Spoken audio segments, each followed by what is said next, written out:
ರೇಣುಕಾಸ್ವಾಮಿ ಕೊಲೆ ಪ್ರಕರಣಕ್ಕೆ ಸಂಬಂಧಪಟ್ಟಂತೆ ಇದೀಗ ಸಾವಿಗೂ ಮುನ್ನ ದಯನೀಯ ಸ್ಥಿತಿಯ ಫೋಟೋ ರಿವೀಲ್ ಆಗಿದೆ ವೀಕ್ಷಕರೇ. ದಯನೀಯ ಅಂತ ಅಂದ್ರೆ ಬಹಳ ಒಂದು ಕ್ರೂರವಾದಂತಹ ಒಂದು ಫೋಟೋ. ಕಣ್ಣೀರುಡುತ್ತಾ ಪ್ರಾಣ ಭಿಕ್ಷೆಗಾಗಿ ಅಂಗಲಾಗ್ತಿರುವಂತಹ ರೇಣುಕಾಸ್ವಾಮಿ ಫೋಟೋವನ್ನ ನೋಡಿದ್ರೆ ಎಂತವರಿಗೂ ಕರಳು ಕಿತ್ತು ಬರುತ್ತೆ ವೀಕ್ಷಕರೇ. ಬನ್ನಿ ಅವತ್ತಿನ ಸನ್ನಿವೇಶ ಏನಾಯಿತು, ಈ ಫೋಟೋದ ಹಿನ್ನೆಲೆ ಏನು, ಎಲ್ಲ ಸಂಪೂರ್ಣ ಮಾಹಿತಿಯನ್ನ ನೋಡ್ಕೊಂಡ್ ಬರೋಣ. ಇದಕ್ಕೂ ಮೊದಲು ನೀವು ನಮ್ಮ ಚಾನಲ್ಗೆ ಸಬ್ಸ್ಕ್ರೈಬ್ ಆಗಿಲ್ಲ ಅಂದ್ರೆ ಹೈ ಕೂಡದೆ ಸಬ್ಸ್ಕ್ರೈಬ್ ಆಗಿ, ಹಾಗೆ ಪಕ್ಕದ ಬೆಲ್ ಐಕಾನ್ ಕ್ಲಿಕ್ ಮಾಡ್ಕೊಳ್ಳಿ ವೀಕ್ಷಕರೇ. ಕೊಲೆಗೂ ಮುನ್ನ ರೇಣುಕಾಸ್ವಾಮಿ ದಯನೀಯ ಸ್ಥಿತಿಯಲ್ಲಿದ್ದ ಫೋಟೋ ರಿವೀಲ್ ಆಗಿದೆ. ನನ್ನನ್ನ ಬಿಟ್ಟು ಬಿಡು ಎಂದು ಹಂಗಲಾಚುತ್ತಿರುವ ಫೋಟೋ ಇದೀಗ ಲಭ್ಯವಾಗಿದೆ ವೀಕ್ಷಕರೇ. ಬದುಕಲು ದೇಹದ ರೇಣುಕಾಸ್ವಾಮಿ ಕಣ್ಣಿಡುತ್ತಾ ಗೋಗರಿಯುತ್ತಿರುವ ಸ್ಥಿತಿಯ ಫೋಟೋ ರಿವೀಲ್ ಆಗಿದೆ. ಮೈಮೇಲೆ ಬಟ್ಟೆ ಇಲ್ಲದೆ ಆರೋಪಿಗಳ ಮುಂದೆ ನನ್ನನ್ನ ಬಿಟ್ಟು ಬಿಡಿ ಎಂಬಂತೆ ಸಂತ್ರಸ್ತ ಹಂಗಲಾಚುತ್ತಿರುವಂತೆ ಈ ಫೋಟೋ ವೈರಲ್ ಆಗಿದೆ ವೀಕ್ಷಕರ.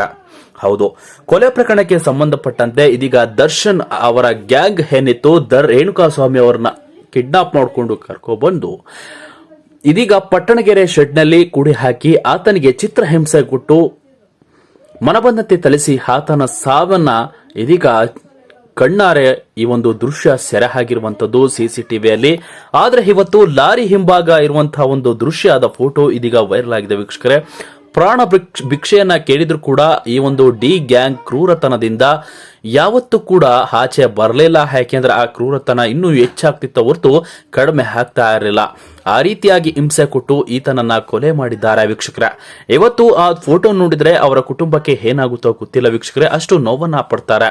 ಇವತ್ತು ರೇಣುಕಾಸ್ವಾಮಿ ಅವರು ಅಂಗಲಾಚುತ್ತಿರುವ ಫೋಟೋ ನೋಡಿದ್ರೆ ಎಂತವರಿಗೂ ಕೂಡ ಕರಳು ಕಿತ್ತು ಬರುತ್ತೆ. ಇವತ್ತು ರೇಣುಕಾಸ್ವಾಮಿ ಇನ್ನಿಲ್ಲ ವೀಕ್ಷಕರೇ, ನಮ್ಮ ಮುಂದೆ ಇಲ್ಲ. ಆದ್ರೆ ಆತನನ್ನ ಸಾವಿಗೆ ಕಾರಣ ಆದ ಅದು ಡಿ ಗ್ಯಾಂಗ್ ಇವತ್ತು ಜೈಲಿನಲ್ಲಿ ಕುಳಿತಾ ಇರುವಂತಹ ದೃಶ್ಯವನ್ನ ನೀವು ನೋಡ್ತಾ ಇರಬಹುದು. ಸ್ನೇಹಿತರೆ, ಯಾರ್ದು ತಪ್ಪು ಗೊತ್ತಿಲ್ಲ ವೀಕ್ಷಕರೇ. ನ್ಯಾಯಾಲಯದಲ್ಲಿ ಈ ಒಂದು ತಪ್ಪಿಗೆ ಎಲ್ಲರೂ ಕೂಡ ಶಿಕ್ಷೆ ಅನುಭವಿಸ್ತಾರೆ.